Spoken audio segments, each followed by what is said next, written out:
Alors, puis j'entendis dans le ciel une grande voix qui disait, « Maintenant sont venus le salut et la force et le règne de notre Dieu et la puissance de son Christ. » Il y a une partie prophétique à venir ici, mais il y a une partie réelle encore pour aujourd'hui.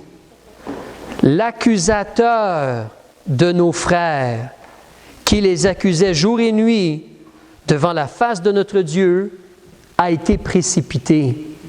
Il y a un temps où Satan ne pourra plus se présenter devant Dieu. Amen!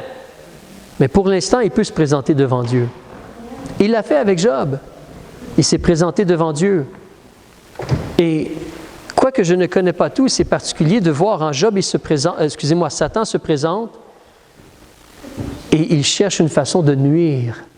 Ici, on te parle d'accuser, de nous accuser devant Dieu. Comme si Dieu devrait nous punir ou quelque chose comme cela. Alors, l'accusateur de nos frères qui les accuse jour et nuit, vois-tu, c'est contre cela que tu te bats. Toi, tu ne sais pas qu'est-ce que le diable est en train de faire présentement. Ce n'est pas juste qu'il essaie de te tenter ou de te faire tomber. Il planifie, il agit, il veut t'empêcher d'être utile et fonctionnel et épanoui ou fructueux pour Dieu. C'est son désir. Il ne peut pas t'enlever ton salut. Regarde au verset 11, on te dit comment le vaincre. Ça te dit, ils l'ont vaincu. Alléluia! Ils l'ont vaincu. Mais comment ils l'ont vaincu? 3 choses. Premièrement, c'est le sang de l'agneau. C'est-à-dire que tu ne pourras jamais vaincre le diable si tu n'es pas né de nouveau. C'est impossible. Impossible. Tu as besoin d'être né de nouveau et de placer toute ta confiance dans le sang versé de Jésus-Christ. Dans le sang de l'agneau.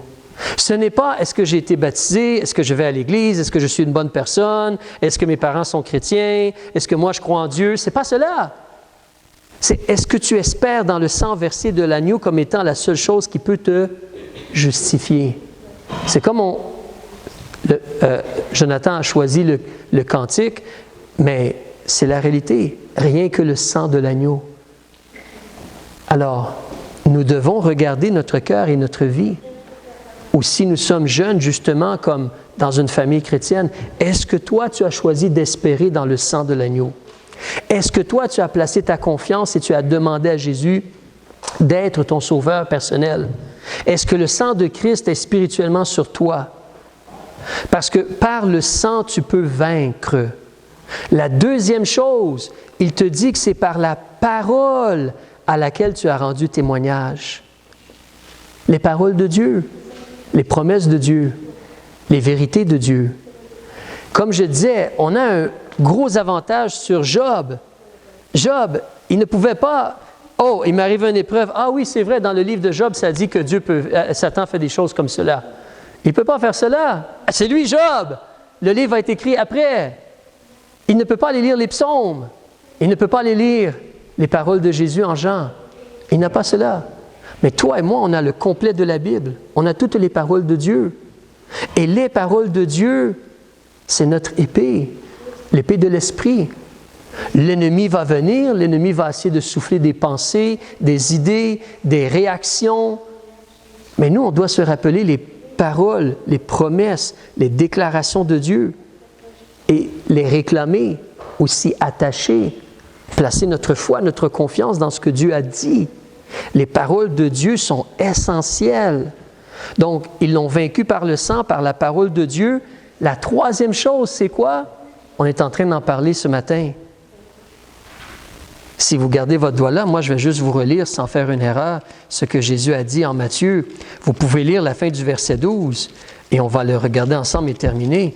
Mais on te dit justement, en Matthieu 16, Jésus a dit, « Si quelqu'un veut venir après moi, il doit renoncer à lui-même, se charger de sa croix et me suivre. » Jésus a dit d'être prêt à perdre notre vie pour l'amour de lui, afin de trouver notre vie. Mais on te dit ici que la troisième réalité, si tu veux vaincre le diable, c'est le sang de Christ, c'est les paroles, les promesses de Dieu, mais ensuite, c'est que tu ne prépares pas ta vie à la mort. C'est-à-dire que tu vas être prêt à accepter le plan de Dieu. ce que Dieu va permettre dans ta vie. Ta vie, elle est entièrement entre les mains de Dieu. Si Dieu permet que tu vives jusqu'à 80 ans, tu vis jusqu'à 80 ans. Si Dieu permet que tu meurs d'une autre façon, tu meurs d'une autre façon. Si Dieu te demande d'aller le servir d'une certaine façon, tu vas le servir d'une certaine façon. Si Dieu t'appelle au ministère, tu réponds à l'appel et tu vas servir Dieu dans le ministère qu'il te demande d'avoir, à l'endroit où il va t'envoyer, comme Paul ou comme les autres gens qu'on voit dans la parole de Dieu. Mais on sert Dieu comme il nous demande de le servir à l'intérieur de ses vérités. On donne notre vie. On soumet notre vie entre ses mains. Et là, on peut vaincre. On peut vaincre l'ennemi. Là, on va mieux réagir face aux choses que Dieu permet dans notre vie.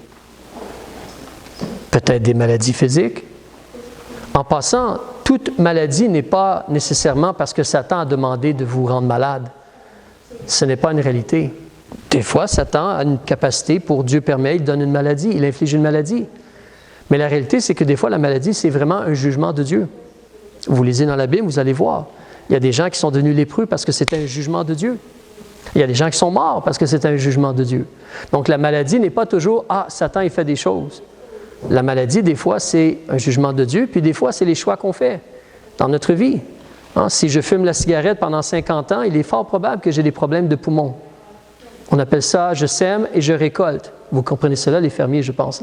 Alors, c'est la réalité des choses de la vie. Donc, les choix que je fais, je vais récolter. Alors, donc, oui, je suis libre de faire certains choix, et oui, je vais récolter selon les choix que je fais dans ma vie, le genre de vie que je mène. Donc, mais, je termine avec ceci. Faisons attention, lorsque Dieu permet des choses, de ne pas se fâcher ou être éperdu. Rappelons-nous le sang de Christ, les paroles, les promesses de Dieu, puis être prêt à laisser notre vie entre les mains de Dieu. Père, on veut te remercier pour ces vérités qu'on